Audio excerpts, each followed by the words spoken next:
Hello everyone, good afternoon. This is Kshitij. I'm from shiksha.com and welcome to the webinar powered and hosted by shiksha.com. The topic for today's webinar is changes in higher education post-lockdown and how students prepare for the future amid this COVID-19 pandemic and crisis. I'm honored to have an expert panel today. We have our panelists like Mr. P. Sriram, who is the founder and MD of MK Group of Companies. We have with us today Dr. V. Subbiya Bharati, who is the director of SRM Group of Institutions, Ramapuram campus. We also have with us Brother Maheshwara Chaitanya, who is the chairman, BTech admissions in Amrita Vishwa Vidyapeetham. We have Dr. B. Anbuthambi, who is the president of ICT Academy, and we are honored to have Dr. S.R.K. Prasad with us today, who is the chairman of Coimbatore Institute of Technology. I'll give you a brief about our esteemed panelists who are with us today. We'll tell you something about Dr. S.R.K. Prasad. He's a correspondent for Coimbatore Institute of Technology, managing trustee of V. Rangaswamy Naidu Educational Trust, chairman of the governing council of CIT, and he's an awarded Doctor of Science degree from City University, Los Angeles, USA in Operations Research. If I talk about Dr. V. Subbiya Bharati, he's the director of SRM Group of Institutions, Ramapuram campus. He was the dean at SRM University from 2013 till 2019. He's a researcher combining archaeology and technology with government funding, and he has published more than 100 research papers in reputed journals. Coming on to Brother Maheshwar Chaitanya, he's the chairman of BTech admissions at Amrita Vishwa Vidyapeetham. He has a teaching experience for over 15 years in computer science domain. He was given the Asia Distinguished Leadership Award in 2018. Serves as the Deputy Controller of Examinations at the Amritapuri campus of Amrita Vishwa Vidyapeetham, and he's the contest director of the world-famous Olympics of Competitive Programming, the International Collegiate Programming Contest, which is the ICPC. They are followed by Mr. P. Sriram, who is the founder and MD of MK Group of Companies and chairman of Chennai Institute of Technology. He's Board of Studies member of Pondicherry Engineering College. He has earned numerous awards for prestigious organizations as Best Business Performer, Young Entrepreneur Award, First Generation Entrepreneur Award, and the Best Industry Connected Institution Award, among others. We also have with us today Dr. B. Anbuthambi. He is the president of ICT Academy, winner of Power to Empower, a national skill enterprise challenge conducted by NSDC, Government of India. He is also a member of governing councils and board of studies in various higher educational institutions across India. I would like to welcome all of our panelists today, and I would like to thank everyone for taking out time from their busy schedules and educating us about how to shape and how to prepare for the future amid this COVID-19 crisis. I'll also like to take the opportunity to introduce shiksha.com as a portal to you. I'll just give you a brief about the last 12 months, how we have performed as a website. That is from 1st April 2019 till 31st March 2020. So in this duration, we had more than 335 million page views. We had more than 71 million active students, average duration of 2.20 minutes per visit, and more than 140 million student visits. Also, Shiksha gives you an opportunity to look at more than 1.75 lakh college reviews. We have the question and answer platform to answer your queries. We have for you ebooks and sample papers. We also provide you study abroad counseling service in case you want to go overseas for studies. We have tools like colleges and rank predictors, college comparisons. We have news and articles which keep you updated on everything which is happening in the industry of higher education. And we have tools like Campus Connect, which help you take a real-time review of the college you dream of taking an admission in. Some of the topics we'll be covering today would be how to catch up on syllabus in delayed classes due to the lockdown, which exams to prepare for BTech entrance, future of AI and machine learning after COVID-19, industry revival post-pandemic, and how are universities preparing and providing online classes in lockdown.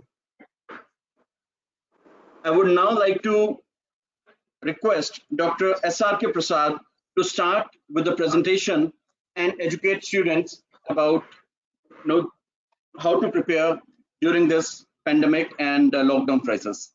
Dr. SRK Prasad, welcome. Yeah, hello, good afternoon. I'm Dr. Prasad. Well, I'd like to talk a little bit about the COVID-19 to start with. According to me, what is this?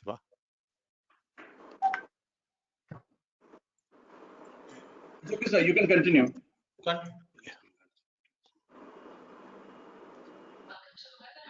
Yeah, COVID-19 is a phenomena which I believe is, I maybe saying this quite harshly, but I believe we have already started World War III. World War II, of course, was fought with planes and guns and all this kind of stuff, ammunition, all this 1 and 2. But this, according to me, is World War III, which is going to be the biological warfare. And you know the famous man who saw tomorrow, one gentleman by name, what you call Nostradamus. You must have heard of him. He was a Frenchman who lived in 1500s. They thought he was mad and put him in jail. But he was a visionary who could see the future. So while in his cell in Paris, he wrote a lot of futuristic things on the walls of his cell. One of the things he wrote and predicted was that China is going to rule the world.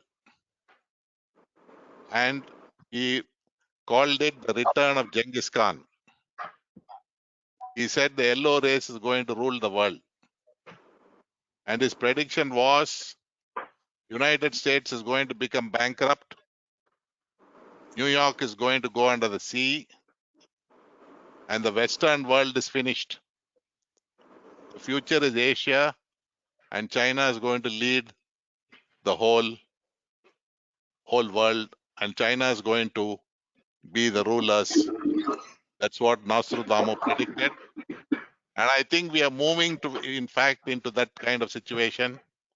Because as you know, you already hearsay, reading in the papers everywhere, United States is in very bad shape. And China, they're trying to buy up Indian companies. Luckily, the Indian government has interfered and said, unless you get our permission, you cannot buy any company in India. So the Chinese have had probably a strategy worked out, and they started working on this biological thing in the laboratories in Wuhan, and probably the coronavirus came out of some of the experiments. The experiments probably failed, we don't know, or the experiments could have succeeded and they could have released the virus, or a failed experiment could have accidentally released the virus. So it's only anybody's guess how COVID-19 came about and what is going to be the future of the world in the wake of COVID-19. 2002 we had SARS, again started from China, followed by the swine flu H1N1, again from China. Then we had the Ebola outbreak in Africa, and then now the COVID-19, the coronavirus. Now all this shows that the future of mankind is very, very uncertain. We can talk 101 technologies, disruptive technologies, we can talk.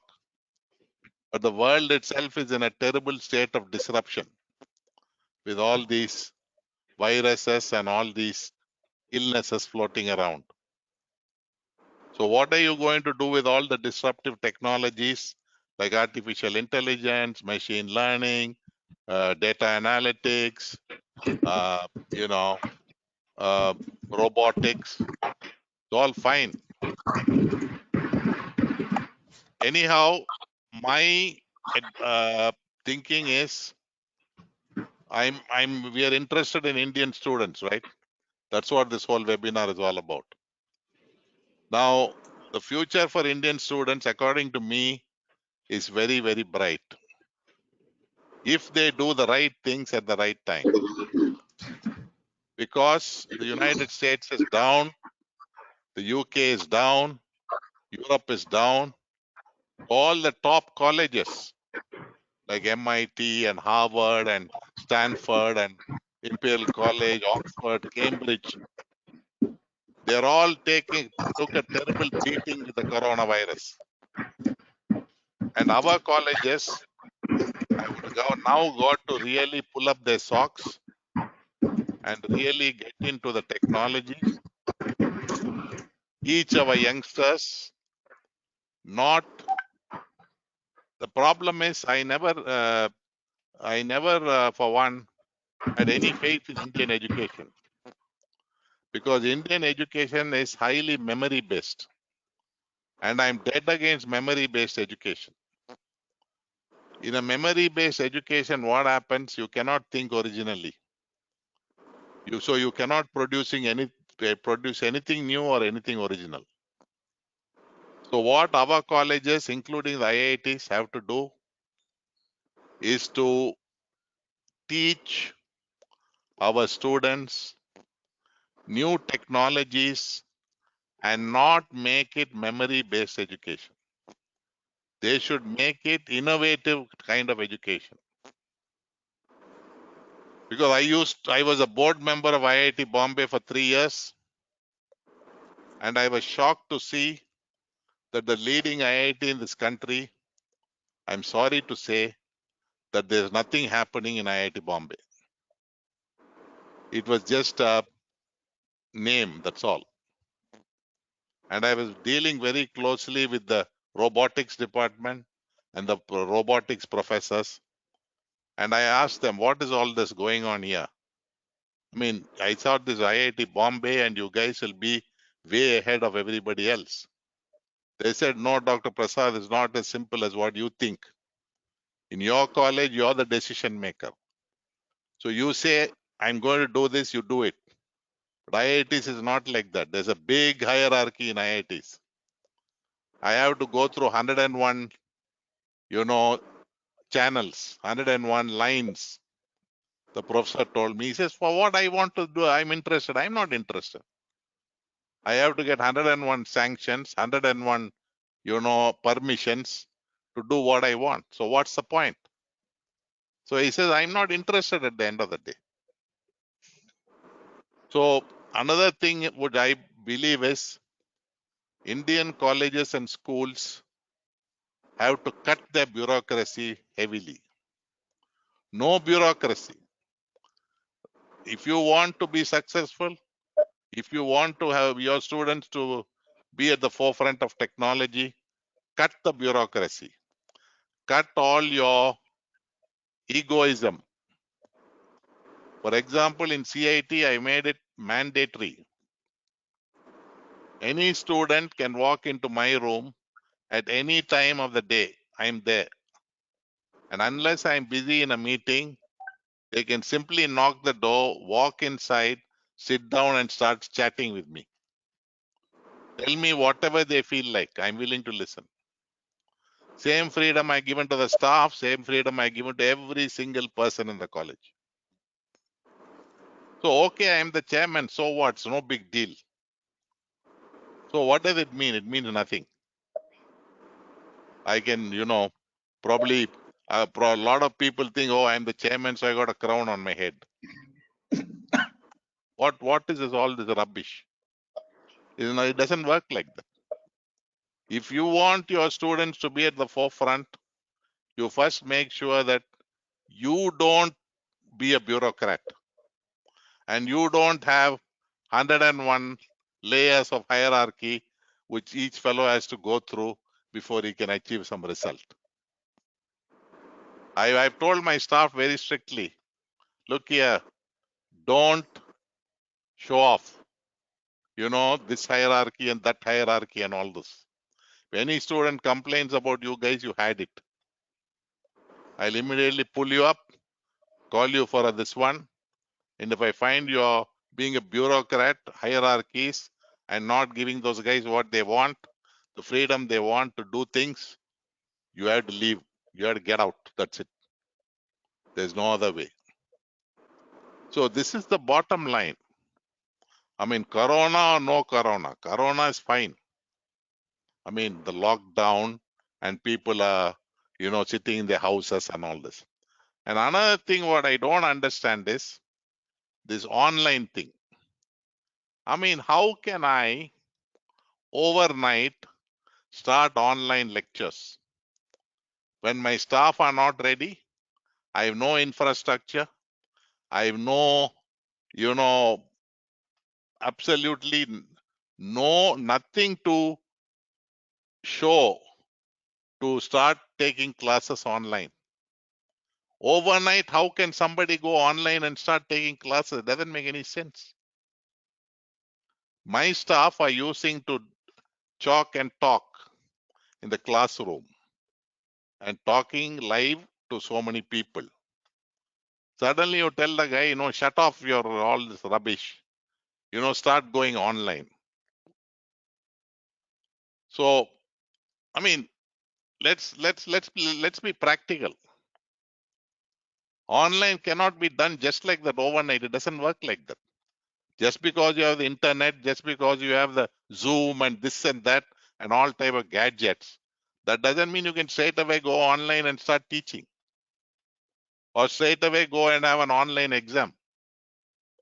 See, your college, your staff, all have to be used to this concept of online.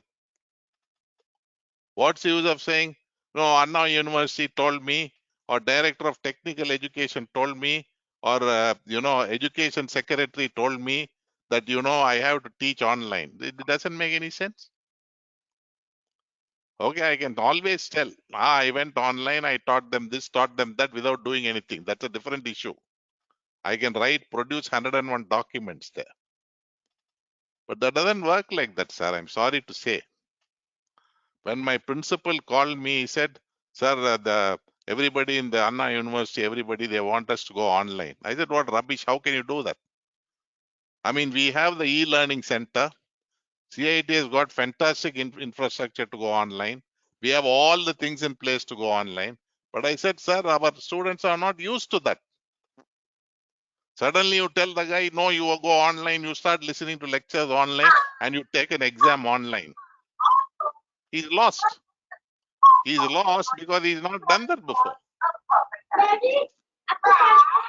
See, there are colleges which teach both offline and online.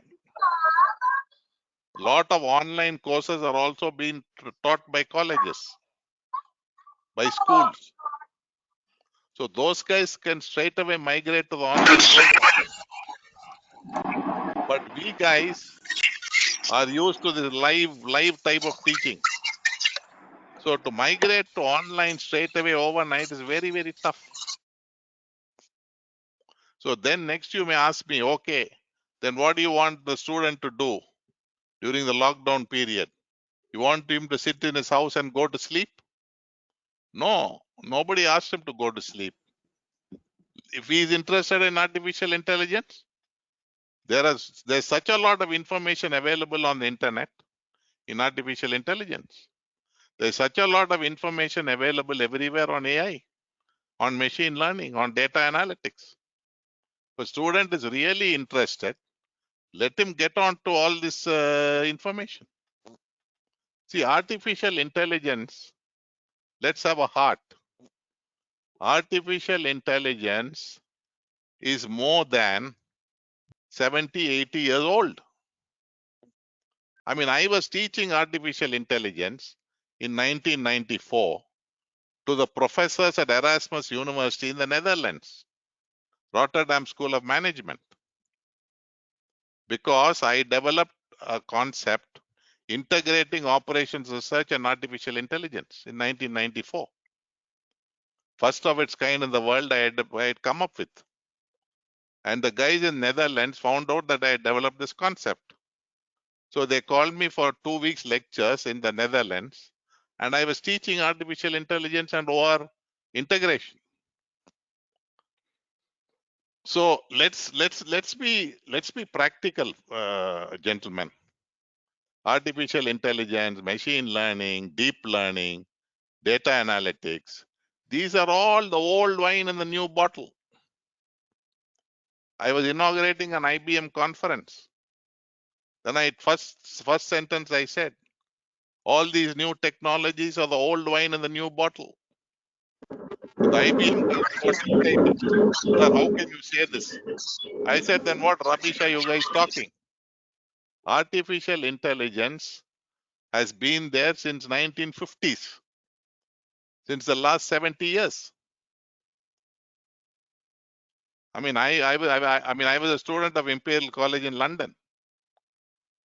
There, when I was studying in 1973, there were 12 professors in artificial intelligence in the electrical engineering department.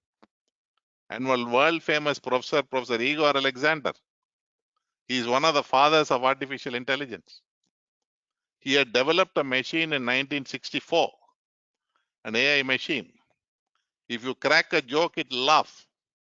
If you tell a sad story, it'll cry. Igor Alexander had developed that in 1964. The AI machine, which is still in the electrical engineering lab at Imperial College, in Igor's lab. So it's all no new. This all somebody thinks it's new. It's some sudden invention.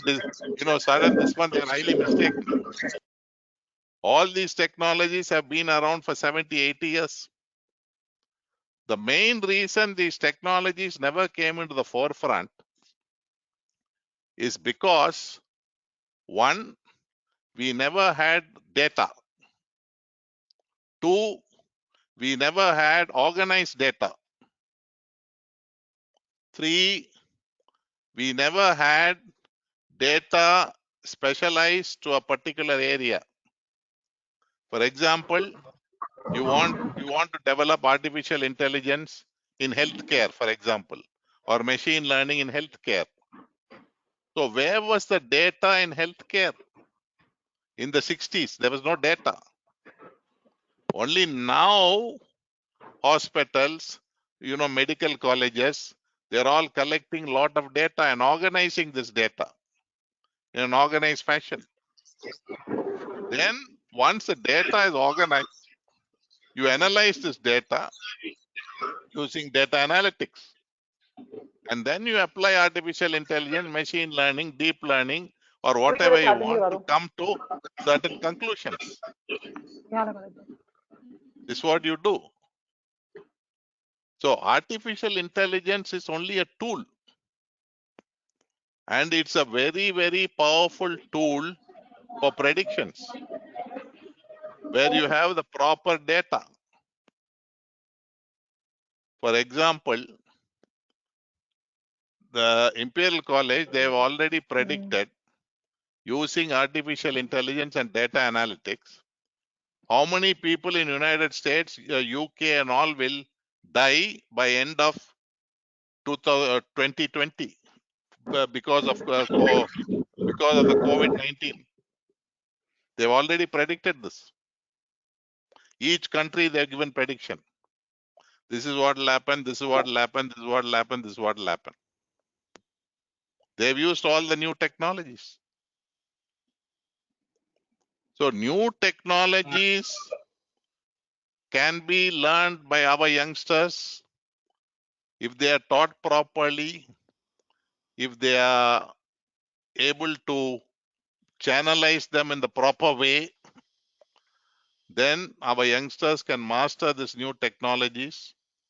There's a lot of space for them because the US, UK are all down now. So there's a lot of space for Indians to go and sit in different parts of the world with their new technologies and doing a lot of things. So the whole arena is open. Like, for example, 3 years ago, I was in China. Now, China has skipped the first revolution in IT. They've straight away gone on to artificial intelligence. Japan, for example, Industry 4.0. So that is that most talked about thing now. So Japanese said, okay, Industry 4.0 is fine, friend. We'll start what you call Society 5.0.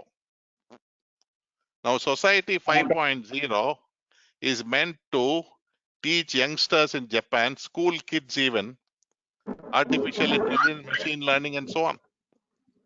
So the whole society becomes an AI society. So that's why the Japanese call it Society 5.0.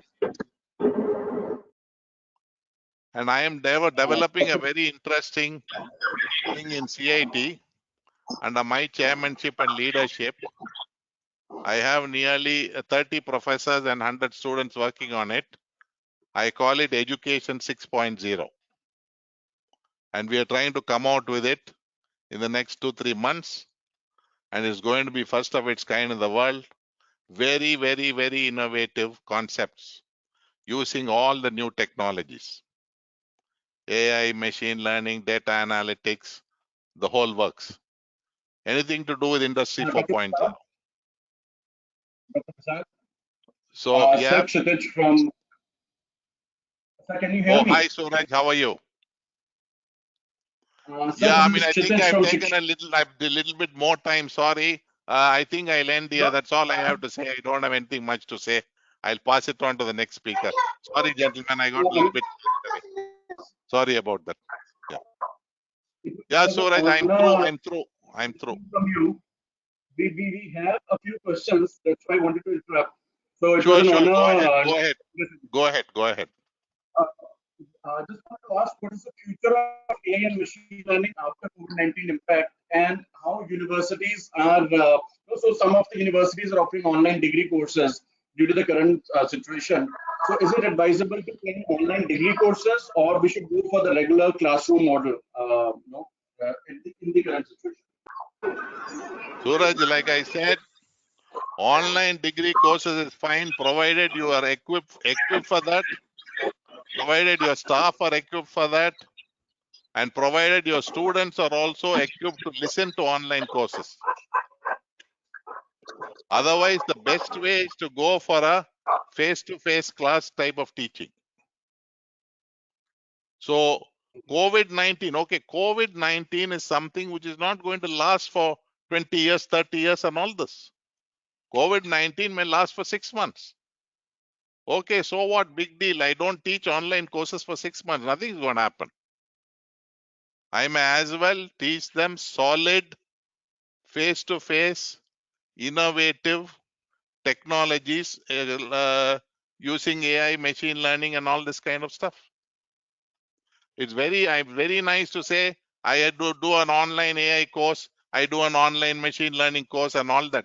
But what is the content you are pushing through online? And what is the originality that you are coming up with online? And what is the content where the student can think innovatively when you run an online course? And are our universities geared for online courses? That's what I'm asking. Yeah, like foreign universities, they are geared for online courses. Like MIT. MIT is very famous for the executive online education program. Their 9-month program, MIT is a world famous executive education program, which they run online. But everybody is not MIT, is that? Suraj, I hope Thank you so much. you're there. Yes, sir. Yes. Thank you so Yeah. much for explaining it, and no, it's our honor. we would follow with Dr. V. Subbiya Bharti, who is with us today. Dr. Bharti, in case you want to share your screen, you can share your screen now from the sharing tab, and you can start talking to the students. Thank you, sir. Napa.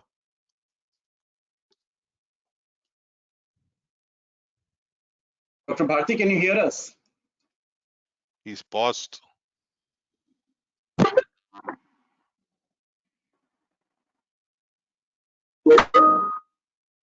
Dr. Bharti, can you hear us?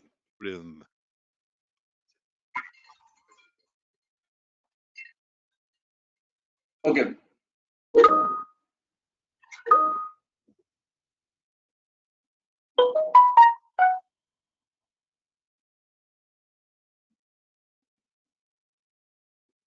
So we can see your screen now. I guess it's a blank slide. So no, if you want to show your PPT, you can.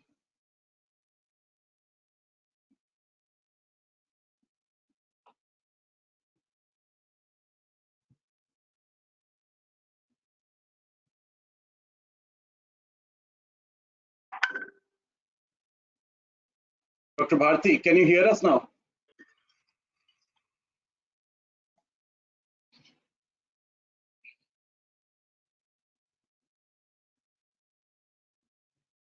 He has some mic issues, I think.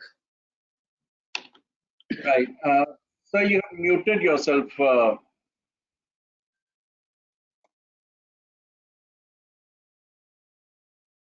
yes, yes.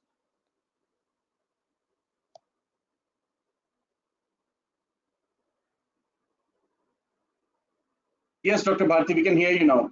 Can you hear us? Yeah. I'm able to hear you. Okay, anyway, I'll talk. If the screen is not shared, it is not a problem. So I'll be continuing with my presentation. Okay. So, yes. Yes.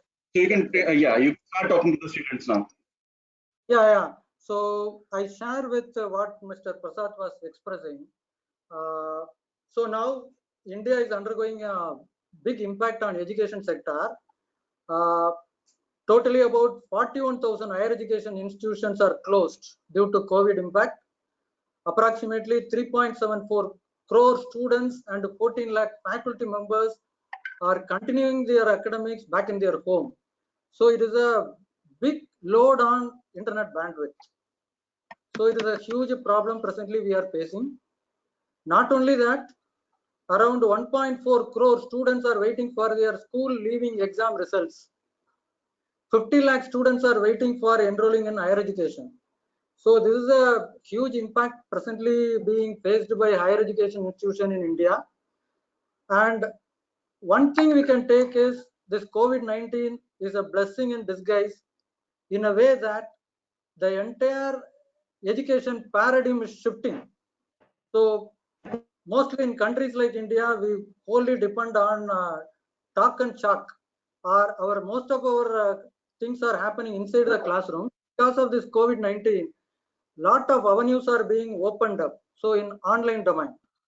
But the problem is there are multifold problems. One is bandwidth. In many parts of India, internet bandwidth is not available. But even then, our professors and students are pulling on very well. So this is going to land up in a new paradigm shift, what I call it as self-directed digital learning. So that's what going to be the future for Indian education. Apart from classroom teaching, students will be motivated to go for self-learning. That will result in a very good way. So what is called self-directed digital learning? So apart from teachers teaching in the classroom, students will be motivated to take a few courses through online. So those courses are plenty available in the open domain. Coursera, NPTEL, edX, Udemy, TCS Ion, MIT OpenCourseWare, Udacity. So many of these online resources are open and free to access. So students will be visiting all these online resources. They can take up a course and do it. So this is a very good opportunity for Indian students to have a global exposure and content developed by very good academic experts across the globe. So they can take a course in MIT Open Coursera. All those things are available now. Another thing is, lot of online collaboration platforms have opened up. Zoom, G Suite, GoToMeeting. Now this platform GoToMeeting. All those platforms are now available for the students. So they are not left alone. They can have a collaborative learning in these online platforms. That is also possible. One more thing is, mixed reality collaboration is happening now. If a student wants to analyze a kind of design, he can combine students across the globe to simulate a 3D model on the table. Other students from distant places, they will be inside that 3D model as avatars. So they come together and then discuss in a completely virtual environment. So these are all possibilities opening up for Indian students. These things they never experienced in the past. But there are other problems also. One thing is, online resources are plentifully available. One thing. Similarly, online platforms are also many in nature. So this is like, it is a information overload for our students. So they are very new to this experience. So it is like they are navigating in a stormy ocean of information. They don't know the directions. Where comes the role of teachers and institutions? So teacher is going to play the role of resource locator. Institutions, they have to evolve flexible curriculum. These are the two directions in which all our educational institutions to move in the coming days. If that is the case, I think Indian students will be more competent in a global level. That is one thing. The challenges, I would say, is, first one is cyber insecurity. Even in the last few days, there is a big panic among students, faculty members, and parents is that Zoom is not very safe. Zoom is indirectly taking all our private data. So it was going around for a while. So it is not going to stop now. More and more students and faculty members, when they want to use all these online resources, it will end up in cyber insecurity. So how we are going to face it? We have to have a very good IT policy across institutions so that our privacy of data is protected. That we have to work on it, one thing. Second thing is, already our youngsters are spending more time on social media. So if this thing also add up, like online learning, self-directed digital learning, then most of the time they will be hooked into gadgets. So digital well-being is going to be a big threat in the future. So how our youngsters are going to balance between the family life and other things and this digital intelligence? So that is going to be another topic which will be taken up in the future very well. So these are the few points I would like to throw upon. So if participants would like to ask some queries, I am ready to answer. Thank you so much, Dr. Bharti.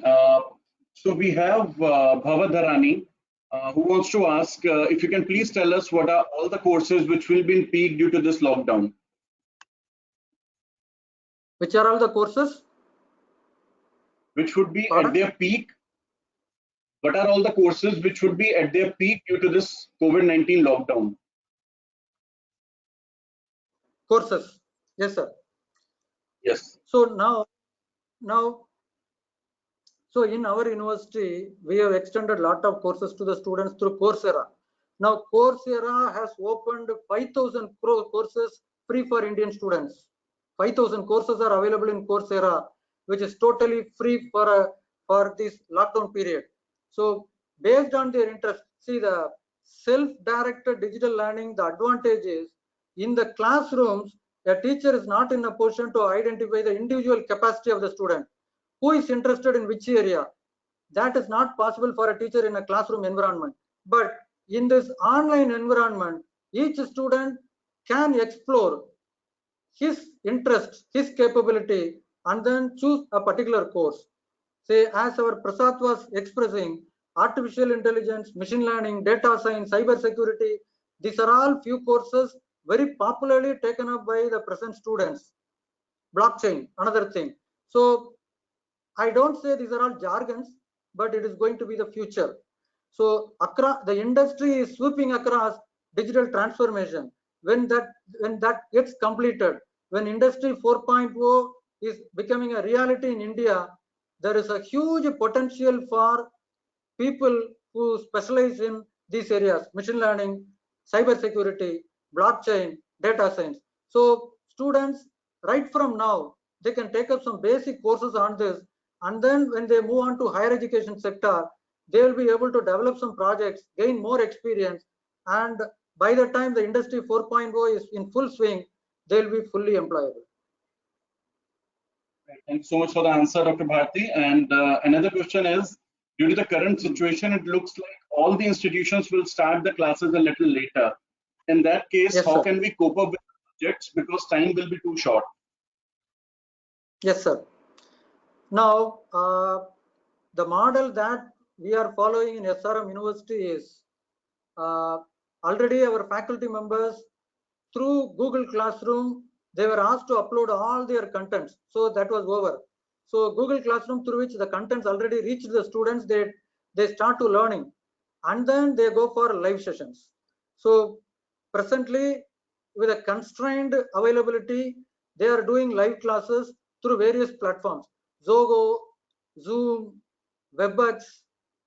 Lot of platforms are available through which they are taking the live classes. And we have reached a point now, the academics is getting completed. We are thinking about online assessment. In India, for the several decades, we only depend on pen and paper type of exams with descriptive answers. It is a very old methodology. But now this is the time we have to move on online assessment. Normally, we have a mindset that multiple choice questions will be very easy to answer. But truly speaking, it is not. Multiple choice questions can be set in a way that it needs lot of preparation to answer a single question. That's why even if you look at NEET or JEE, still they are using that model. In that case, why universities and colleges, they only depend on 3 hours exam with the descriptive answers. So it is time to move on. So our academics, our assessment, it is going to have a complete shift. It is going to be a paradigm shift in the near future. For that, the present students, they have to prepare themselves. Already they are very much tech savvy, but then they have to be very, very careful in choosing the right content, right platform, without any privacy issues, at the same time balancing the digital wellness. Right, so thank you so much for the explanation. And the last question would be, is it advisable to plan only for JEE, or should we plan for other private entrance exams as well apart from JEE now?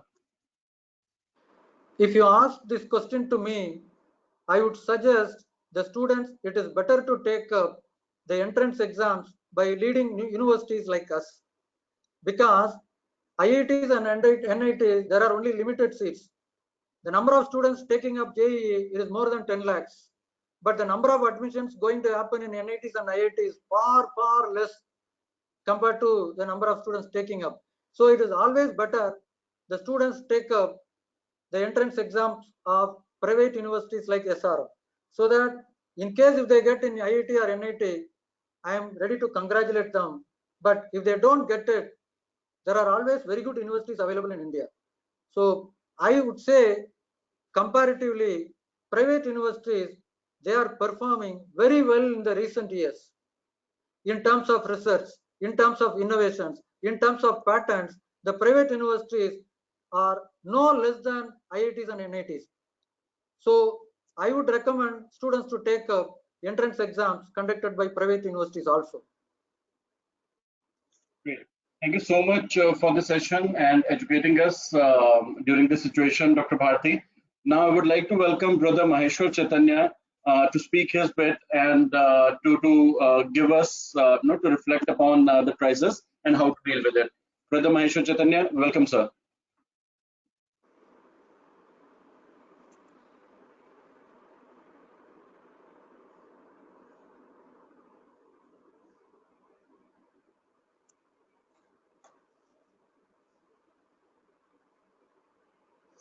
Sir, his mic is mute. Okay. Can you hear? Can you hear now? Yes, sir. Okay. So, very good evening to all the participants in this webinar. I'll be taking very few minutes of the attendees.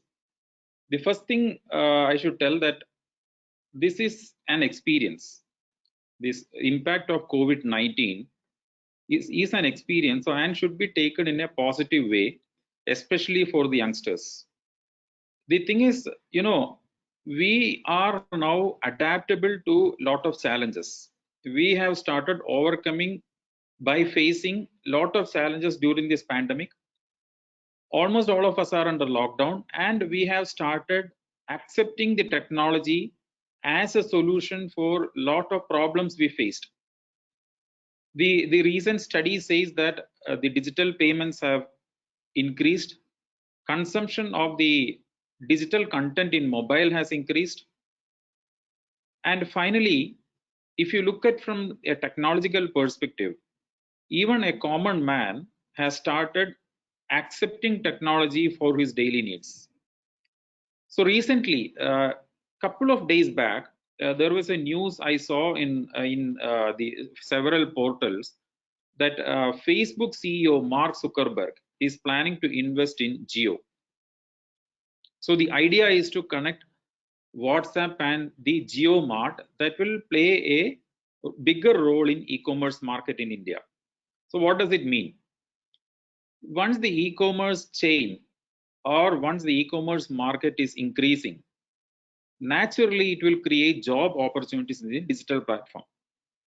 Now what we are talking about, the technologies, whatever technologies we are talking about, now we are doing a video conference to talk to about hundreds of participants across the globe.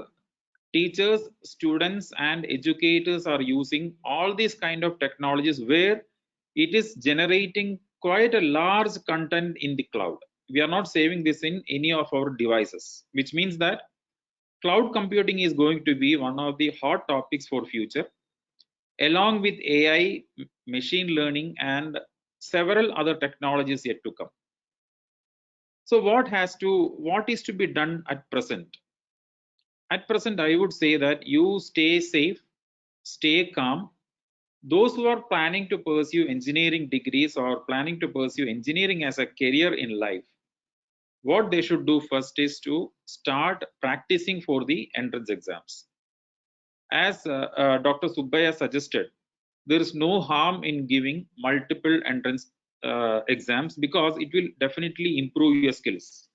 It not only improve your skills, you will gather more and more knowledge. The second is you will be able to face any situation because that will increase your confidence.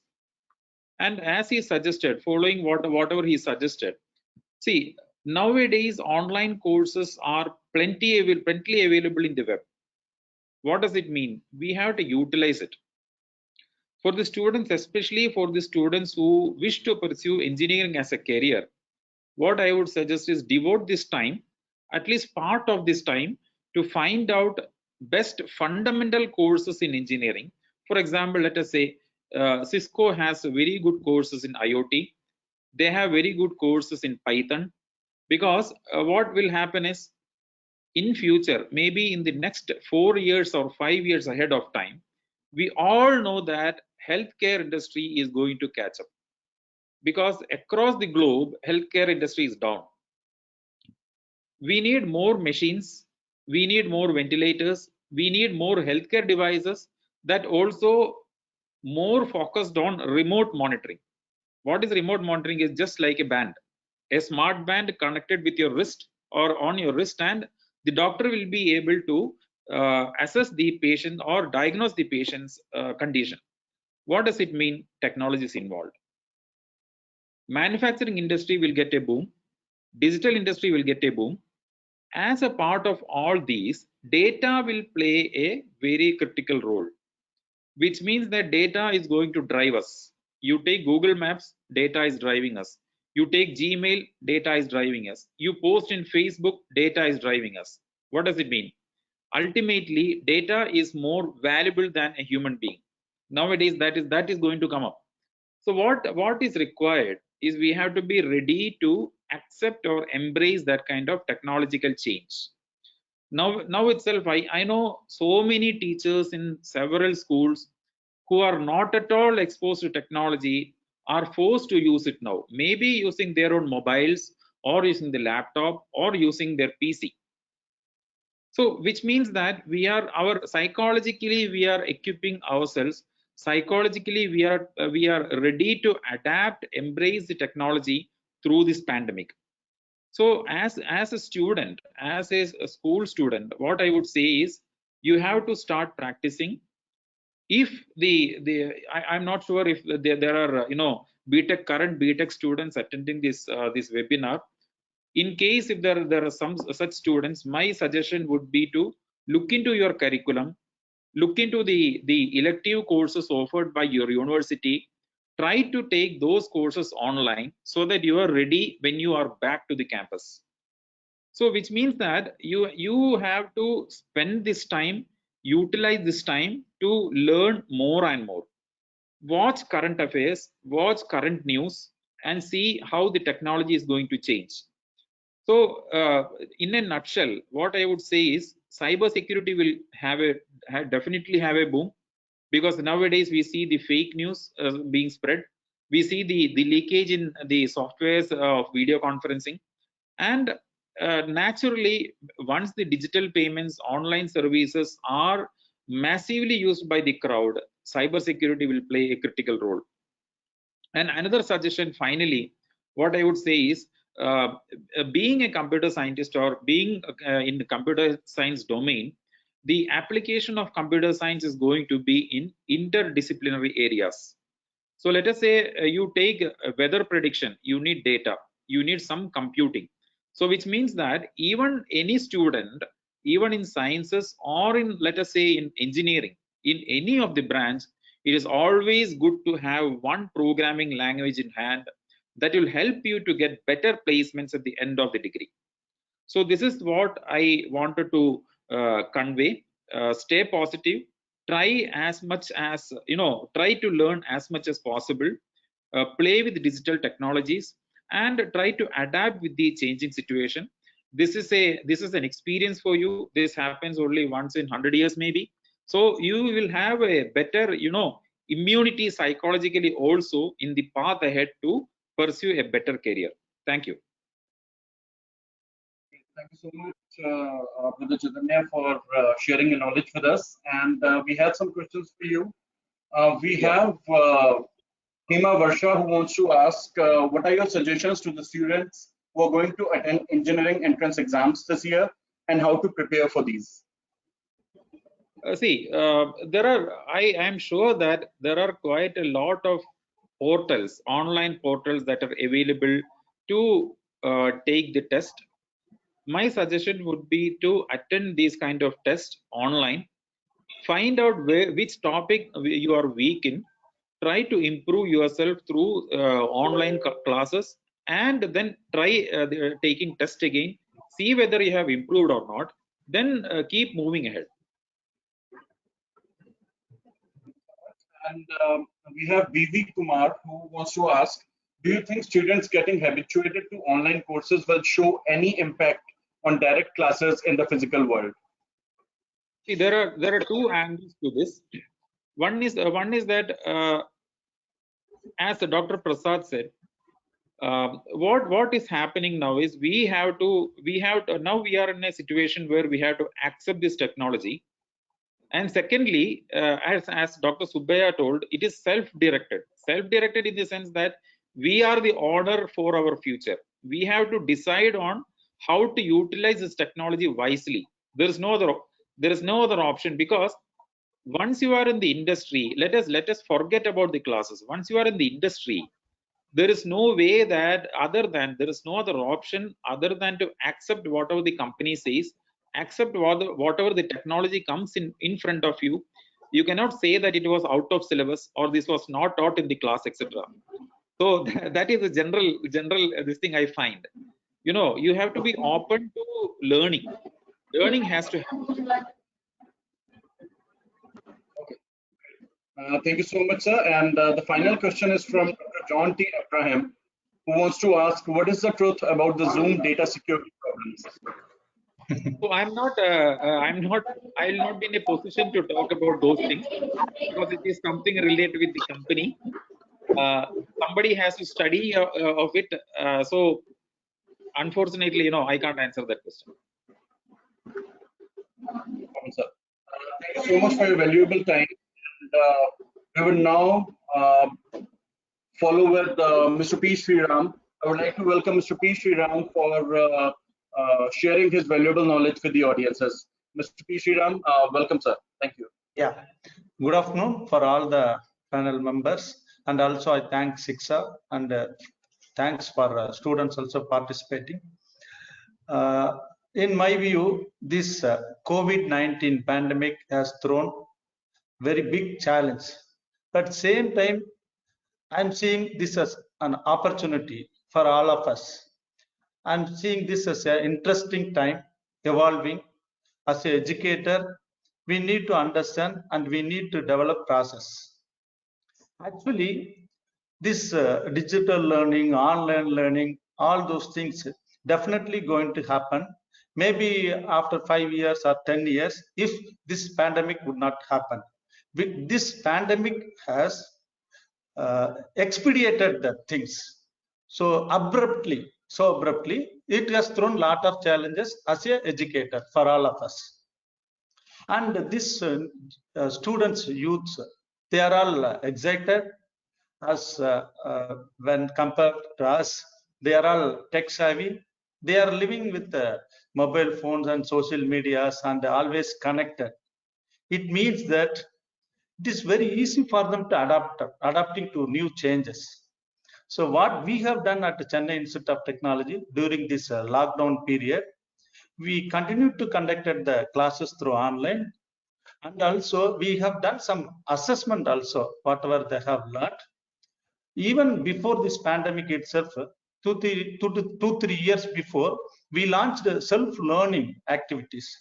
So I always believed each and every individual got their own way of learning and interest. So self-learning will address for their quest to learn, acquire knowledge. So this really helped us as an institution, as well as faculty and for the students also. But we have a lot of challenges like content. We have been hearing a lot about online courses, free online courses. There are too many. You name any. For Python, there may be hundreds, thousands of courses are available. Some of them are very good university professors and companies, education companies also. So the challenge is, as an educator, as faculty, we need to be a facilitator for the students, and we need to be the mentors. For that, we have to choose right courses and the right portal, and we need to evaluate the content properly. As Dr. Prasad said, it is very difficult for the faculties who are working in engineering colleges and universities abruptly to develop online courses. For that, we need to seek experts' help. There are experts available, institutions and industries are available. They have developed some courses because this online learning and e-learning is not new thing. There are many corporate companies are already training their professionals, and also some skill development universities are there worldwide. Even in China, there are a lot of skill development universities are conducting online courses. So it is our responsibility to choose right type of content. Then technology for delivering this content to the students. There also we are believing that if internet bandwidth and technology is available, we can online courses conduct. No, it is not like that. The technology also only one of the medium where we can take our courses to the students, but it is a science. So face to face, when the students are in our class, we are able to understand whether they are they have more knowledge, they are able to understand what we are teaching, and we can evaluate, and group activities. A lot of so many things are happening inside the classroom that you cannot take away your classroom learning in near future, maybe at least another 5 to 10 years time. So when you do these classes through online, we need to develop, it is a science and art. we need to, maybe it may take some more time, but unfortunately we have to quickly develop such a process for conducting online courses. That is the big challenge. As an educator, we need to sit and we have to do brainstorming and develop some processes. That is another activities. Then I'm also seeing this assessment. We are doing pen paper writing assessment models, and definitely in the future online testing also can happen. Even for not only objective types, even descriptive type tests also it can happen, or sometimes maybe voice over also can happen. Through voices also they can take up. There are many interviews are happening online like that. I'm seeing a lot of exciting changes. So whenever we have problems, whenever we have challenges, it is throwing new opportunities, and also it gives a lot of opportunities for us to have new possibilities to address those kind of problems. So it means that in the coming years, as educational institutions will undergo tectonic shift, total changes may happen quickly. So earlier we were expecting it may take another 5 years, but now, as I said, it is happening very fast. So then everybody is talking about in the industry what is the impact of COVID-19, especially manufacturing and IT sector. I am seeing this good possibilities for, it is a good opportunity for all of us. I'm also running a lot of manufacturing industries, and everybody knows that China, because of Chinese problems, there are many European and American companies looking India as an alternate manufacturing facility, not only for manufacturing, for research and development and also new product development for their designing or any kind of automotive or electronic or softwares and like that activities. Even science also they are planning to set up their facility in India.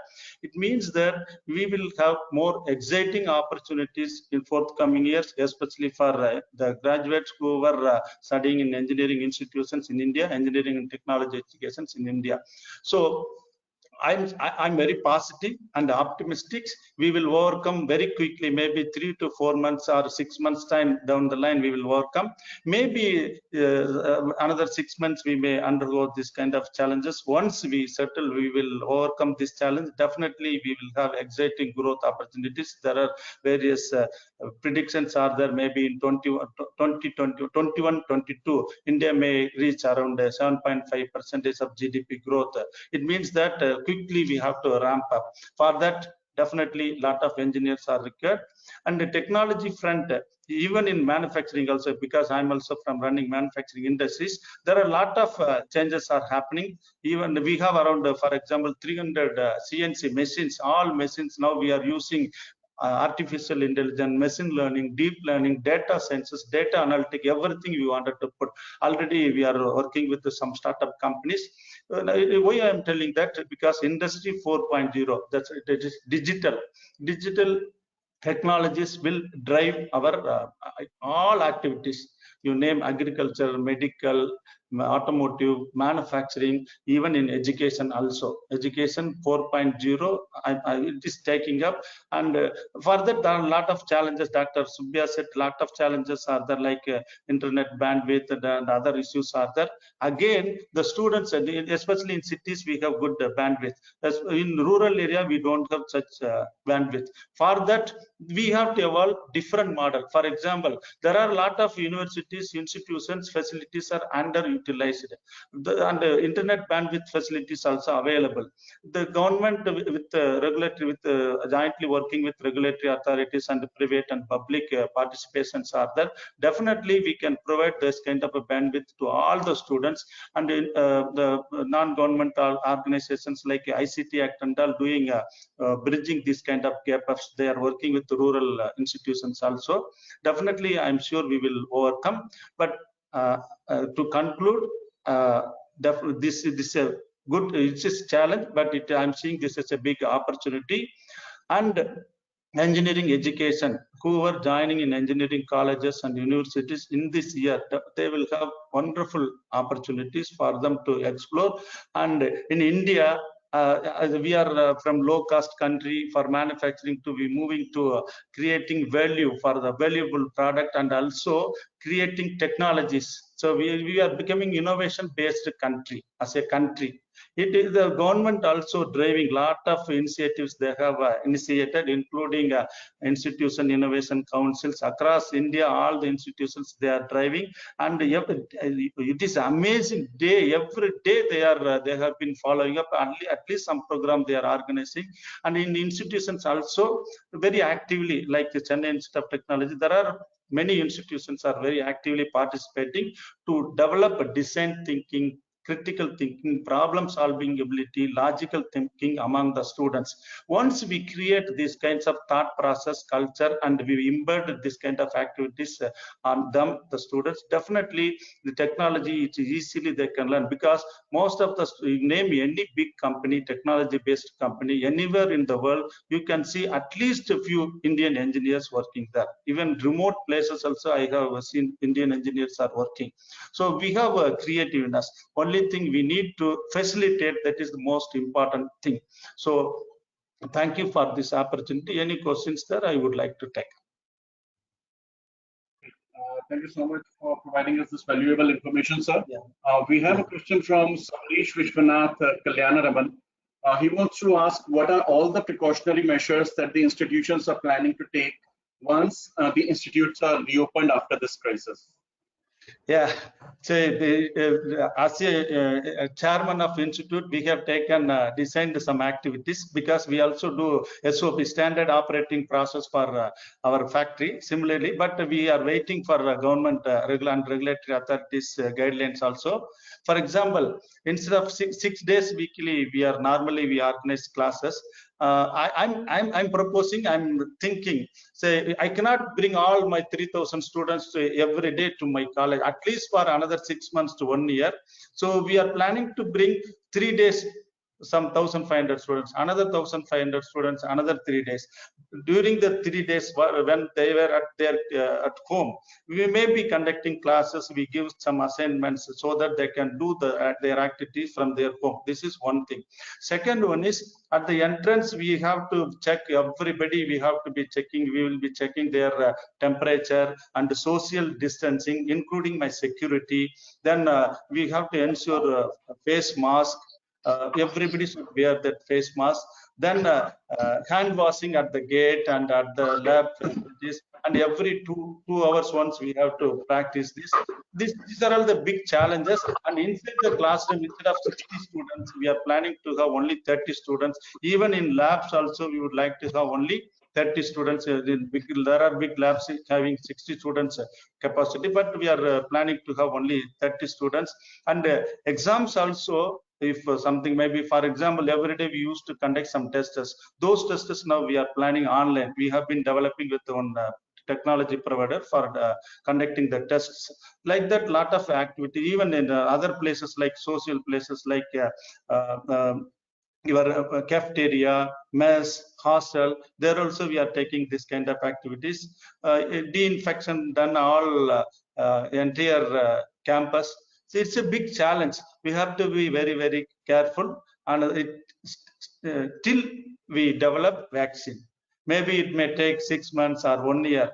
So I'm also, if I have authority and if somebody wanted to have my advice, postponing the classes another 6 months till we develop vaccine, that is one good thing. Like Dr. Prasad's Home Minister said, no, he should not travel. Similarly, the colleges can reopen after developing vaccine. That would be the ideal conditions. Thank you. Thank you so much for the answer. And the next question is from BB Kumar, who wants to ask, we are talking about online classes here. Is there a way we can have a hands-on approach for labs like electronics, electrical, through online? Yeah, it is possible. It is possible. There are virtual learning labs. We also try to develop, especially for IoT and basic electronics lab, electronic devices labs and all. There are a few universities and a few equipment and this kind of lab facility, virtual lab facility provided from Germany. I already discussed with them, but it is very difficult to acquire immediately. But the long run, definitely it is possible. So, but Still, maybe 80%, 70% you can do like that. Then another 20% you come back to your lab and you can finish it. You can feel that nothing like spending time and learning at the lab facility, actual labs. But this virtual labs, especially for electrical drives, controls, which then VLSI, there are wireless. There are these kind of areas. Definitely, it is possible. With us, Mr. P. Sriram. And now I would like to welcome Dr. B. Anbuthambi to provide his piece of information and share his thoughts on this COVID-19 crisis and how to deal with it. Thank you, sir.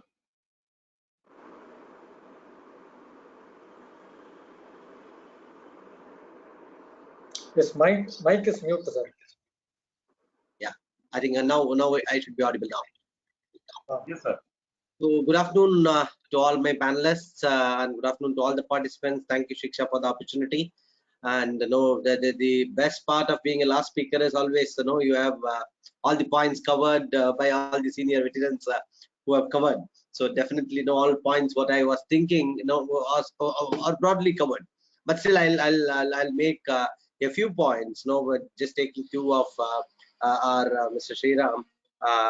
Very clear. While people say there is a big crisis which has been happening, and Sriram touched upon a big opportunity that is going to come. So as a student, whether you are currently studying engineering or whether you are getting into engineering, you should look at the positive side. Many companies who were based out of China are now looking India as a destination. I think that's a big news for us. Even with the few number of companies, some large companies come into India, that will bring us huge amount of employment opportunity, economic development, and things like that. I think that is one message which we all should carry very positive, because our entire healthcare and the pharma industry is working towards vaccine, which we can't do anything. We are in a different field. At the most, we'll have to wait and watch and get the solution in the one side, and also get prepared for the new opportunity that's going to come. The new opportunity is definitely going to come based on the talent what India has, specifically the talent what we have. I think that's what most of you are. All the participants are the talent whom the future India is dependent. So definitely you have the opportunity, as Sriram said, engineering as a education or as a area which gives us enormous scope for you to play around with your career, do a lot of innovation and really make out very big post-year education. Having said that, again taking a point of what other gentlemen said, this period is really giving us a kind of an experimenting period. So why do I say this? When there are a lot of discussions around online learning and things like that, we as an organization, we support educators across India for various technology-based learning. And we were really surprised. Last 1 month, last 15 days, we are trying to do some online sessions, and every session is attended by 5,000 faculty. The reason is, earlier, even to a regular program, it is very difficult for us to get faculty. Now, to an online program, we just opened and 5,000 faculty register and they attend. Now, we run an expert session every day morning, 10 to 11. Senior experts from industry come and address. And the point is, every day they attend. We could track like this. Every day they attend. So I understand now we are trying to make people get this new habit called online learning. Whether we are ready, we are not ready, we don't know anything. But the habit is now getting cultivated. Now, many colleges have now requesting, can we do something for students? As Dr. Subbaiah mentioned, while there are a lot of content available online, and right from Coursera to our Indian-based Great Learning has made it free. So there is no cost attached for most of the training programs which are online. But only problem arises, there are plenty. As somebody made a point, there are plenty. So somebody has to curate and guide, because our students should not get lost in the data overload. As you rightly said, they should not get overloaded or overwhelmed with what is available, because they hear all these new technology names like whatever we talk, artificial intelligence, machine learning, deep learning, X, Y, Z, RP, etc. And finally, they won't find plenty of courses. It will be difficult for them to even decide what they will undergo, and they should not waste this time period. So what we are requesting the teachers, because end of the day, educators play a role. Educators are the key role players for the youth. So every teacher in a college, or every a person who is leading those students in a college, will curate some amount of course, some number of courses. Say, okay, for deep learning, let us identify this company, this course, this is available in this link. Can I make all my students learn? So we as ICT Academy, we have also taken some effort to talk to all the partner companies like Amazon, Cisco. Brother was mentioning about the programs of Cisco and Amazon, Automation Anywhere, because we identified whether whatever engineering you're going to get into, what all we have been speaking on many topics, keywords like artificial intelligence, machine learning, RPA, automation, cloud, or big data. We thought it is necessary for any engineering grad to get to know basics of all these things, irrespective of whichever stream he is. He may be in chemical, he may be in printing technology, he may be electrical electronics. So what we are trying and we are pushing our faculty members in our member colleges to do is give that fundamental skill to everybody, and that fundamental skill is available at free of cost as a e-learning course by the parent companies itself. Let us not go and search anywhere.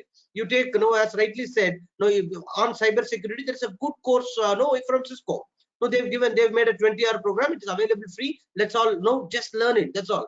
So we have made an effort to work with all our faculty members in our colleges, like CAT, Chennai, everywhere, and we are giving a list of courses. We have gone to extent of doing some amount of curation and say these are the courses you can suggest to a second year student, because they would have just come into an engineering real domain. First year they would have learned some basics and they would have just come there. And some courses we have identified, some serious courses for the final year grads, and we have identified some English communication courses. Even that, some company were willing to offer it free. We suggested that. So the idea, what I'm trying to tell is, as an institution, as a teacher, every teacher can do that role of identifying or picking up those courses, then channelizing it to their students. And definitely most of them are doing already. I'm not saying they're not doing, they're definitely doing, but let us do with the best of the courses. But let me tell you, sirs, everybody made it free only in this crisis. Otherwise, most of them were at big cost, which right from Coursera to edX, many courses were at cost. I think now the opportunities, now it is almost free. 99% of courses of everyone is free. So let us capitalize that. Let us use that. And now when we push this, whether in the future we are going to continue this model or not, this leave period, I mean this holiday period, basically for students and teachers, will make them get this new habit, sir. Because habit is the one which is that is what people call as power of habit. Once it becomes a habit, then it comes with me lifelong. So earlier to this pandemic, or earlier to this situation, we were not much comfortable with online, to be very honest. Whenever we run any online session, because even before this pandemic, we used to run programs of Cisco, Amazon, online. There'll be hardly some 200, 300 participants from across India. There are no takers, because they always believed, or we always believed, online is second. But now the situation is slowly changing. But at the same time, it will never replace what we have been doing. Only thing is now, even last few days back, there was one message from MHRD. We are trying to work out a blended model in the future. They are in fact, the policy makers are trying to work out, because they have also found now they are learning. The students and teachers are learning online. In fact, they didn't know earlier. They thought the online is always an additional thing. But now they are saying, now they have understood in a regular thing itself. Now online education can come. So my gut feel and my prediction is, henceforth, the next year itself, as Sriram has said, it is not going to be 10 years down the line, 5 years down the line. In 1 or 2 years down the line, even right at the policy making bodies, they are going to make it some portion blended. So it will be a blended education henceforth. As you rightly said, some portion people will have to go and learn it in classroom. Some portion they will have a choice of learning it on their own.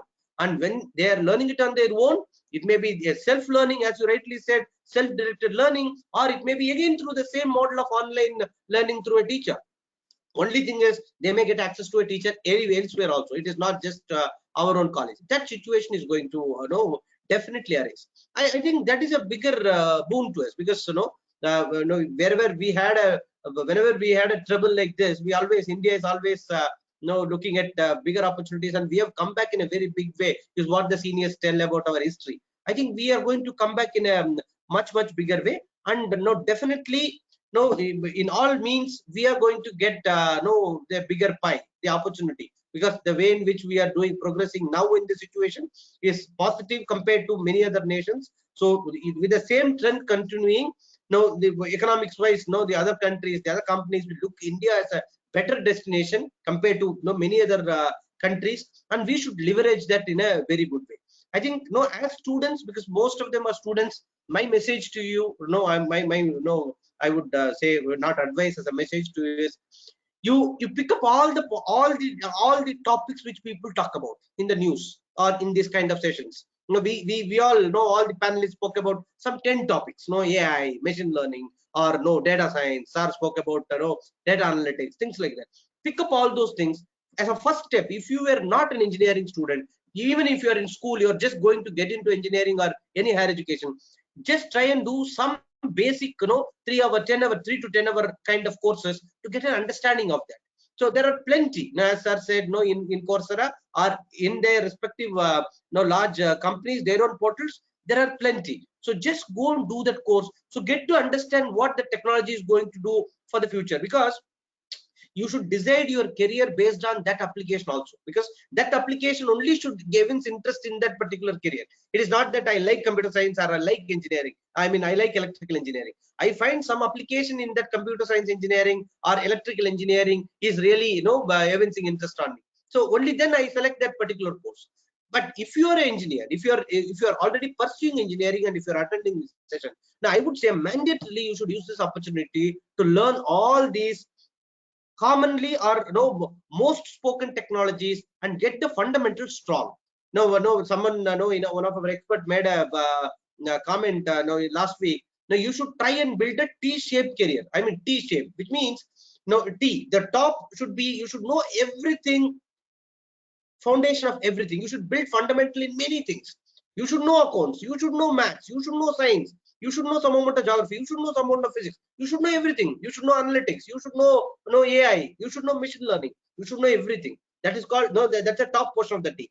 But the middle portion of the T, which is the deeper, you will identify 1 or 2 skills, you will go deeper, deep diving. So you cannot be master in everything. If you are in engineering college already, try to use this opportunity to get all fundamental knowledge of whatever people are speaking and get to know what it is. 10 to 20 hours of online learning course is good to get a fundamental knowledge of anything. Then if you have already identified which area you will go in depth, whether it be automation or whether it be big data analytics, the same Coursera or the same Great Learning or edX or even our own Swayam platform offers 200 hour, 300 hour, 400 hour depth program. So get into that program and go in depth. And all I'm trying to tell you all the students, it is not the knowledge that you are gaining during this time. You are getting into a new culture, a new habit you are trying to adopt. You should adapt to this new culture. You should be self-disciplined. You should know, okay, when I go and sit in the computer, I should learn for 2 hours, irrespective of any disturbances around us, because this is the new normal which may come tomorrow. As Dr. Sriram said, if half of the periods, half of the subject is going to make it online to work from home, irrespective of whatever happens around us, you have to fully concentrate and study, because there is nobody who is going to sit behind you like a teacher and tell you do this. Here you have to do it yourself. So that self-discipline is the one habit that you are going to inculcate. The digital learning, the access to this best of the teachers, you should know how to talk to a teacher online, how to chat, what to put in chat, how to question, when to question. All these are new cultural habits that we will be developing. I think that's happening automatically, just like how people started using smartphone. See, we didn't go and teach anybody smartphone or using smartphone, right? Even a village level shop person who is just third standard passed out person will still use a smartphone and WhatsApp. Did we go and teach him how to use WhatsApp? No. Well, at some point of time, the technology came to his hand. Slowly, he got used to the technology. Now he's a super user of WhatsApp today. So similarly, online learning, digital learning, or using digital for entire education is now a habit which is being inculcated by all of us, right from educators to a student. Then when it becomes a normal, which is expected very quickly, and we are going to get access to everything. The advantage is we get access to everything what a best of the guy gets. Now Sir spoke about MIT, Sir spoke about the universities abroad. Even whatever they get, we are going to get. That opportunity we have, when we are doing online. So let us leverage that. And final comment, let us make use of this days. If you are a student, to really know, you should gauge yourself what knowledge I had before pandemic and what or before lockdown and what I have after lockdown. You should be able to gauge yourself. I didn't have these 10 things. I have it after this 1 month. If it is 1 month or 2 months, whatever months. So I didn't have these 10 things.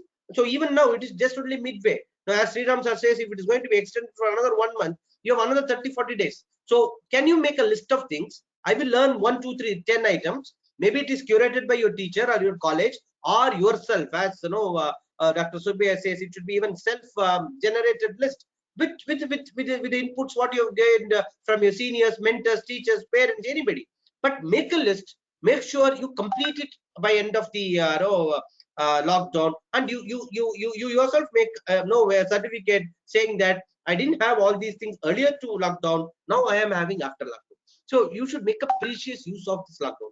See, otherwise there is always we have multiple other things which can divert our mind, and we can always be busy 24 hours, which we all know. We need not tell. But please make use of these days very, very nicely. That's the message I have.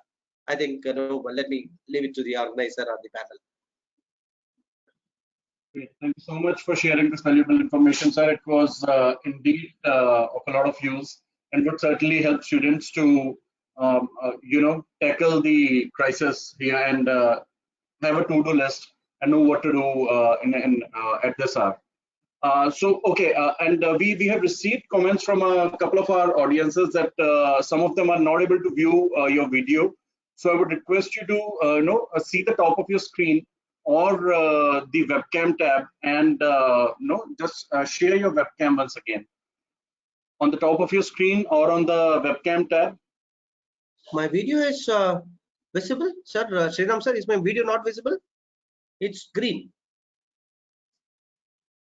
No, we can see your video. Some of the students, some of the audiences have said that they were not able to view the video. So that's why we are saying, we are requesting all of you to just restart or reshare the webcam. In the meanwhile, Dr. Anbutambi, I would request you to answer a question. We have Mr. Arjun Raghavendra Jayaraman. So he says that I want to support my son who desires to go for BSc Computer Science with Python, Data Science, and Cybersecurity. So please advise the best course for him. The best course to do now is you should go to a free program of Cisco. Now the Cisco NetAcad runs a program, a free program where they give 20 hours cybersecurity, 40 hours on Python and things like that. So please just Google out Cisco NetAcad program, and there are free courses. He can learn right at home before he even joins basic computer science. Okay. And another question is, seeing the automation going on in the automobile and manufacturing industries, do you still see students opting for these courses in the coming years, or there will be a decline, and will these courses be modified both in the name and the course curriculum? I think I will leave this question to Mr. Sriram, because he is the automobile man and also he's an engineer. So I will be giving this question to Mr. Sriram, sir.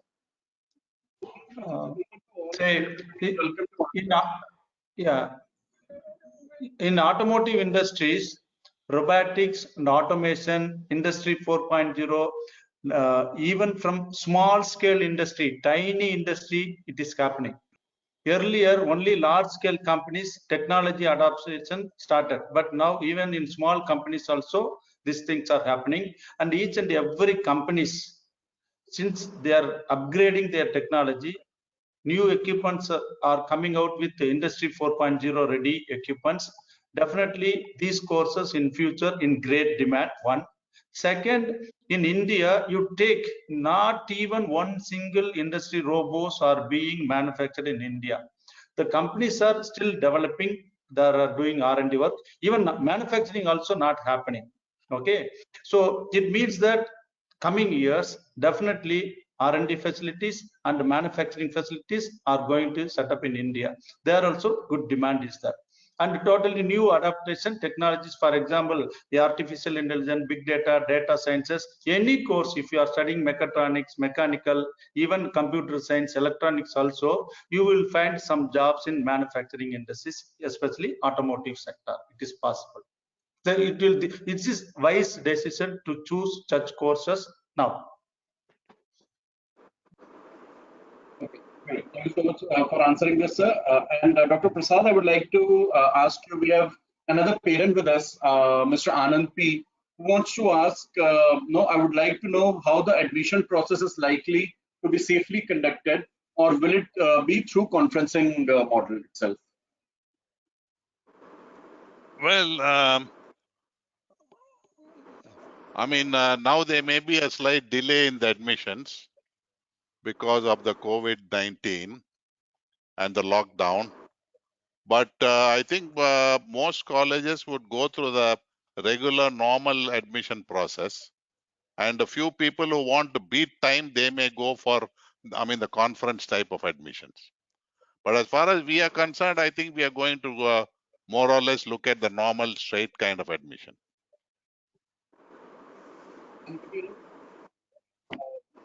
Admissions be safely conducted, or will they be through conferencing? Anybody else wants to add to this? I'll just add to it. No, not on the admission side. Some of the companies are now telling we are now finding this very comfortable. No, instead of direct meeting, some of the companies are telling, boss, we could have done this for every time. Why should we go and visit a location? Traveling from Chennai to Pune, Chennai to Coimbatore, or Chennai to, why should we do that? No, I think now people will find this is also comfortable. So in order to cut down cost, obviously, and also to make sure no quick decisions are taken, people will slowly move towards this online in a much good way, big way. That will also indirectly say some HR departments will now think, why not we do interviews here? No, why should we at all visit every single college? So yesterday I was speaking to one global head HR of one large company. In fact, he made that point. We are finding this very good. Instead of visiting every single college, that direct interview round, we just do it here. They are anyway already running their entrance examination online. They will have to just do the interview. I will sit in, I'll put 10 people in my office who can sit and do at the same day, several thousands of people. So that thinking has already come in HR. So who knows, tomorrow suddenly, anything can happen. Whatever, we have been traveling, we have been going places to meet people and do interaction. Technology can take it up. No, it's only my prediction. Sorry, others can add. So in the previous years, parents from many places, they used to come to Ramapuram campus, SRM University Ramapuram campus, to know about our university. So at the present scenario, they are not in a position to come. But then we have a provision to bring them online, and then our counselors are talking to them regularly on a day-to-day basis. So they need not come to the campus now, not necessary. So we are all connected. So every day we receive large number of calls. We also make large number of calls where students and parents, they talk to us, know about our university, about the admission process. Our admission process already more than 50% now becomes online only. Okay, great. Now the other question that we have is, just give me a moment. Okay, the other question is from Anand Raghunathan, who wants to ask how to ensure inculcation of value-based education in the forthcoming years when the whole process is moving towards automation. We should leave this question to brother.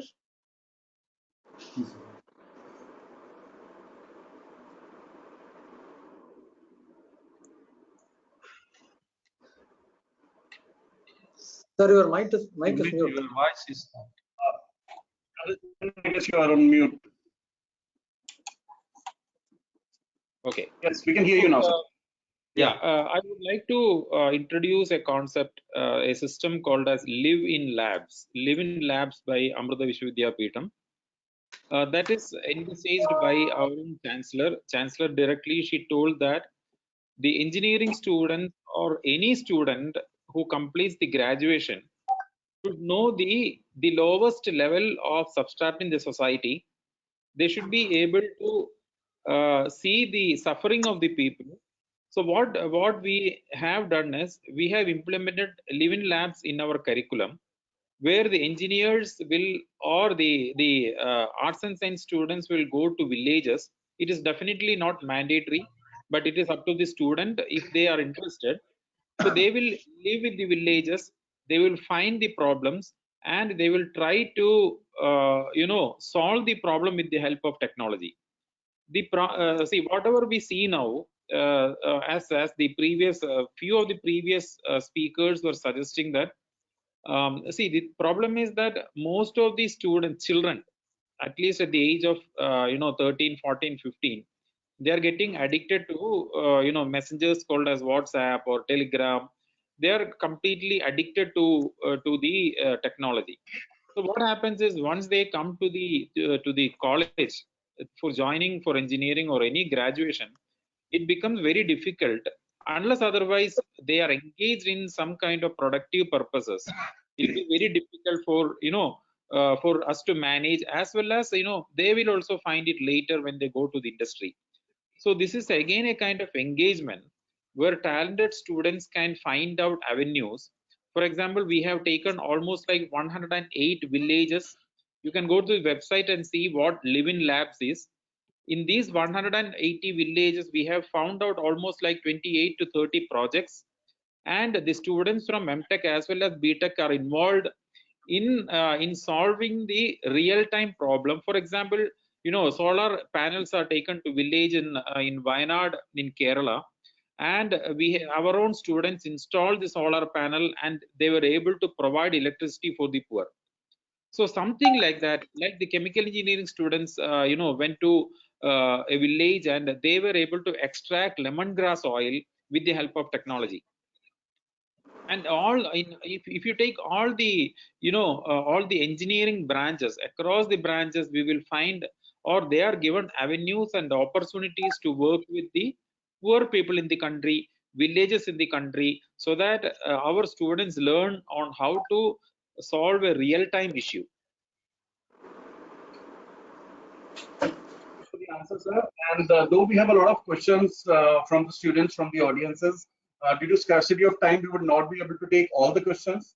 But rest assured, the attendees can be rest assured that all the queries would be forwarded to the respective colleges and would be answered through proper channels. We are taking the last question for today, and that is: should a student choose India for higher education when compared to US or anywhere abroad post COVID-19? And will it create tougher competition or lack of seats in admission in top institutions, because more and more students are planning to study in their own country in India now? Now with the current situation, everybody will have to study in India. There is no other alternative. Say undergraduate definitely strongly recommend to study in India. Post graduation, still there are better options definitely abroad also available. In India, there are universities and institutions, private and publics, are gearing up, setting up their developing their lab facilities and the faculty, and working with closely with industries also. But still there are some better opportunities, better courses are there in abroad they can take. Actually, I have one thought here. Like, for example, like I was saying, Indian education is more memory based, which I never agreed on. We don't have the component of innovation put into our education, which I always found a grievance. Like, if you go to a place like Imperial College or MIT or whatever, they believe in innovation. Innovation is the key. The professor may teach you one thing in the class, but in the exam he may ask you totally a different thing, where he wants you to use your brain in the exam hall, not keep in memory what he told in the class and try to write the exam. That's not the issue here. So even IITs, they have to change their model. This is what I've been advising the IIT professors also. You teach one thing in the class, ask the same thing in the exam. What's the point? It doesn't make any sense. See, you teach something, give them a broad understanding of the subject. And when you set an exam, it has to be thought-provoking. It has to be innovation. It has to be, the student has to use his brain. That's why I am a great advocate of open book exams. Where open book exam, you can take 100 books into the exam hall. It makes no sense. Because the questions you are going to get there in the exam are going to be totally innovative, where you have to use your brain, not the textbook. So this is where I find that a student is better off to go to a good university abroad rather than studying in India. Undergraduate, yes, I agree with some of the panelists. Undergraduate, India is good for undergraduate. Our grounding is strong. We have, but our school education is very bad. Believe me. Indian school education is the biggest culprit on earth. And this is what we find a big bottleneck with our students. Like I conduct a lot of interviews to all my freshers when they want to join the college. And I'm shocked to note that they don't know simple things. Simple things which even a third class or fourth class student will be able to answer. The fellow says, I finished +2, but he doesn't have a clue what it's all about. It's very, very unfortunate because our school education is in dire straits. And when these guys come to the college, first 3 semesters, they keep failing until they get used to the system. They get used to a lot of things. And then from the fourth semester, 5th semester, slowly they start picking up. It's a big strain on the college. See, I take the best students. My college gets the best students in Tamil Nadu. I'm the first fellow getting filled up in the, general selection. But when I see the students who come, they're all shocking. Every fellow gets 200 out of 200. But you ask him a simple question in mathematics, he does not know. See, this is very, very unfortunate because our education is memory based in this country, which is very, very dangerous, according to me. And once you are memory based, you can't do anything. You can't produce anything new, anything innovative, and nothing can be done. That's why we have to look to United States, UK, Germany, Sweden, and China, and Singapore, Malaysia, and all that. What is the use of all that? If our education was innovative, and innovation was the key of our education, why the hell are we going to look at United States or UK or Germany? I can do the thing in India. And why should I go to MIT or Stanford or Oxford or Cambridge or Imperial College? I need not go. My college will be as good as those guys. So this is my serious grievance against Indian education. It is memory based, which I want to see that it should go. Thank you. Sir, it is in the present scenario, if students would like to go abroad for their studies, there is an opportunity in few of the universities like us, where during undergraduate, one semester they can go to any abroad university. They stay there for 6 months, study there, write their exams and come back, credits will be transferred. They can look at that opportunity. Probably I'm very optimistic in 1 or 2 years, things will improve. Students will start to move to other countries for education. So undergraduate, they can look at universities offering this semester abroad program like our university. They can opt. There is a possibility, opportunity available in few universities in India. I'd like to say one thing here. We have a 6-year MOU with Norwegian. It's University of Bergen originally. Now it's Western Norwegian University of Applied Sciences, because 3 universities have merged. And we have this system where a student can go for 1 semester to Norway and write his exams there and come back. And the credits will be transferred back to here for his degree in the CIT college. Yes, so we already are going through the system. But what I found is, even, I'm sorry to say this, but I told the Norwegians also this. Hey, your education is also useless as far as I'm concerned. You know, there is no component of innovation there. The fellow teaches one thing in the class, asks the same thing in the exam. What's the point? Yeah. Like when I went to Imperial College, believe me, no professor taught one thing in the class and asked the same thing in the exam. Sorry. Because he said, what I teach in the class, you listen. That is only for an understanding of the fundamentals, understanding of the subject. Then you have to go and develop the subject on your own. And I may ask you something very complicated in the exam where you have to use what you have developed, not what I have taught. So he wants to see how innovative you are, not memorize and vomit what he has told in the class. He's not interested in that. That's why I used to ask my professors one question. Professor, you tell me, as a student, I'm asking you this question. Why should I attend your class? Why should I attend your class? Are you teaching something outside the textbook? No. You are repeating like a parrot what that fellow has written in the textbook. Now, why should I accept that? So that to repeat, to listen to you repeating like a parrot what that fellow has written in the textbook, I can study in my house or in my hostel room. Why the hell should I come and attend your class? You please tell me that. No, sir. You see, sir, that don't talk nonsense here. Either you teach those guys something innovative, which is not in the textbook, otherwise you forget about it. Dr. And Prasad, don't come and tell me, no, sir, that fellow doesn't have attendance, this fellow doesn't have attendance. No, if I was there, I'll say, sorry, I won't attend your class. To hell with attendance. I did it when I was doing my undergraduate in CIT. I went and told one professor, sorry, professor, I cannot attend your class. He said, why, what's the problem? I said, you're teaching the same thing for the last 6 hours. What? Yeah, definitely. See, PV diagram and T5 diagram, heat engines for a particular Dr. Prasad, can you hear?